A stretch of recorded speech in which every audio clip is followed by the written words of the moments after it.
Bom dia, quinto ano! Hoje é que dia? Sexta-feira. A nossa videoaula de História. Vamos falar sobre Brasil Colônia. Esse assunto está no nosso livro de História, entre as páginas 127 e 129. Sem demora, pega o livro de vocês para acompanhar aqui, ó, a explicação da Pro. Pega seu lápis, seu marcador de texto, o que você vê que é importante, interessante, marca lá, tá bom? Vamos lá, sem demora. Brasil Colônia. Entre os anos 1500 e 1822. A chegada dos portugueses ao Brasil. Vamos ouvir direitinho. Em 1500, a mando do rei de Portugal, Pedro Álvares Cabral comandou uma expedição marítima para as Índias. A esquadra era composta de 13 caravelas e uma tripulação de 1.500 homens. Cabral foi nomeado em fevereiro de 1500.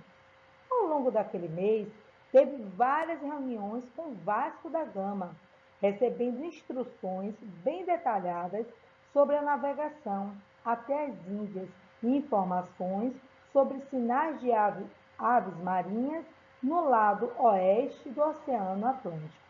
Então, Cabral, né, foi escolhido pelo rei de Portugal para fazer, né, essa rota, sair de Portugal para ir para as Índias, comprar as especiarias.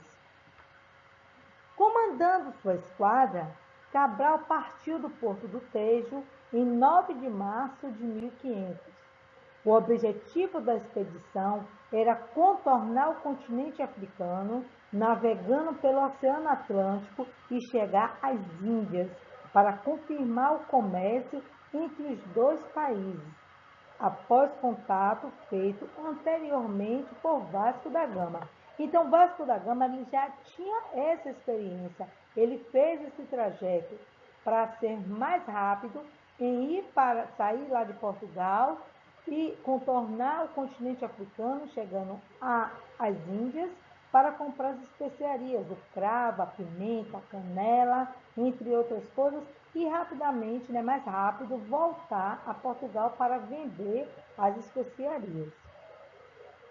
Faziam parte da expedição o Frei Henrique Soares de Coimbra, que nós vamos ver lá na frente, que é quem primeiro celebra a primeira missa aqui no Brasil, e o escrivão Pero Vaz de Caminha, que relatava os acontecimentos da viagem.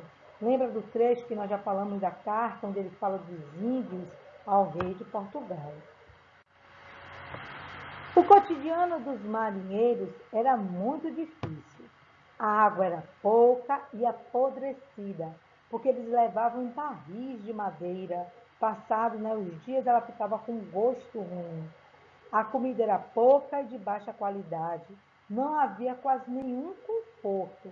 O trabalho era pesado e perigosas tempestades tornavam o risco de naufrágio uma realidade sempre presente.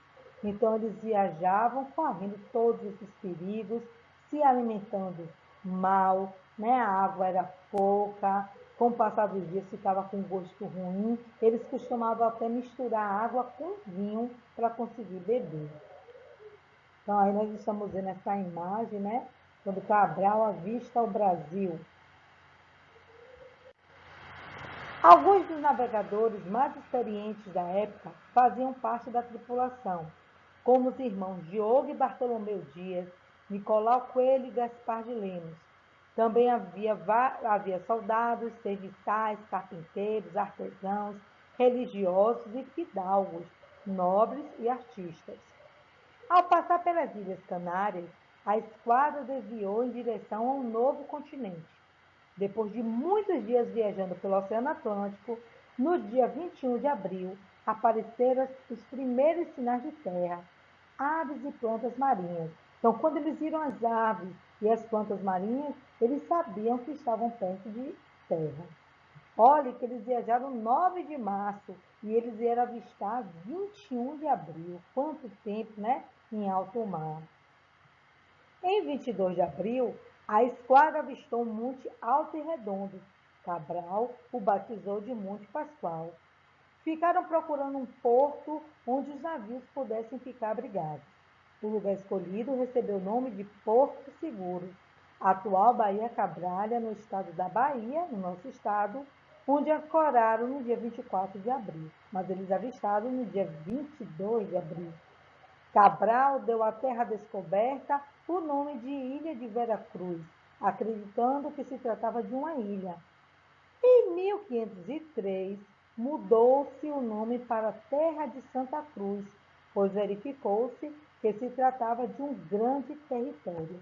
Então, eles chegaram aqui por um acaso, eles não saíram de Portugal com destino ao Brasil.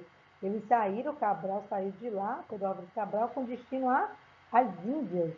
E ele mudou a rota dele e chegou aqui.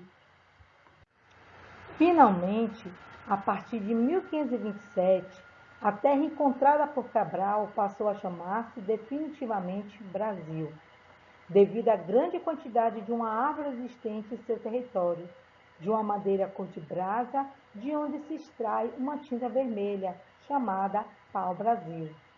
Durante uma semana, os portugueses ficaram na região e mantiveram alguns contatos com os habitantes, que nomearam índios. Acredita-se até que esse nome índios era porque eles estavam indo para as Índias. Os nomes do Brasil: Pindorama, nome indígena, Ilha de Veracruz, em 1500, Terra Nova, em 1501, Terra dos Papagaios, em 1501 também, Terra de Veracruz, em 1503, Terra de Santa Cruz, no mesmo ano, Terra Santa Cruz do Brasil, em 1505, Terra do Brasil, em 1505 também, Brasil, a partir de 1527. Essa fonte aí, né? Brasil, uma história, de Eduardo Bueno, a incrível saga de um país. Então, quantos nomes o Brasil já teve? No dia 26 de abril, foi celebrada a primeira missa no Brasil, por Frei Henrique Soares de Coimbra, no Ilhéu da Coroa Vermelha. A segunda missa foi celebrada pelo mesmo religioso em 1º de maio, já na Nova Terra. Cabral tomou posse de uma terra em nome de Portugal, colocando no lugar da celebração da missa uma grande cruz e os símbolos reais.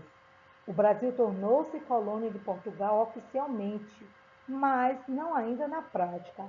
Eles vieram, encontraram né, os índios, celebraram a missa, mas eles tinham outro objetivo, que eram as Índias, as especiarias.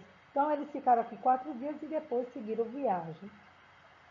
No dia seguinte, 2 de maio, a esquadra retomou o caminho das Índias e Gaspar de Lemos regressou, ou seja, ele voltou a Portugal, levando a carta de Caminha, na qual este registrava os detalhes da grande descoberta. Você sabia? Alguns historiadores afirmam que a chegada dos portugueses às terras brasileiras foi intencional. Eles já suspeitavam da existência delas. E a imagem que nós vemos aí é a primeira missa realizada no Brasil. Então, os índios aí assistindo, né? Porque os portugueses, eles eram muito religiosos, eles eram muito católicos. Então, você vê que na esquadra tinha um frei, onde eles iam, eles tinham muito a coisa da religião, era muito viva entre eles, muito forte.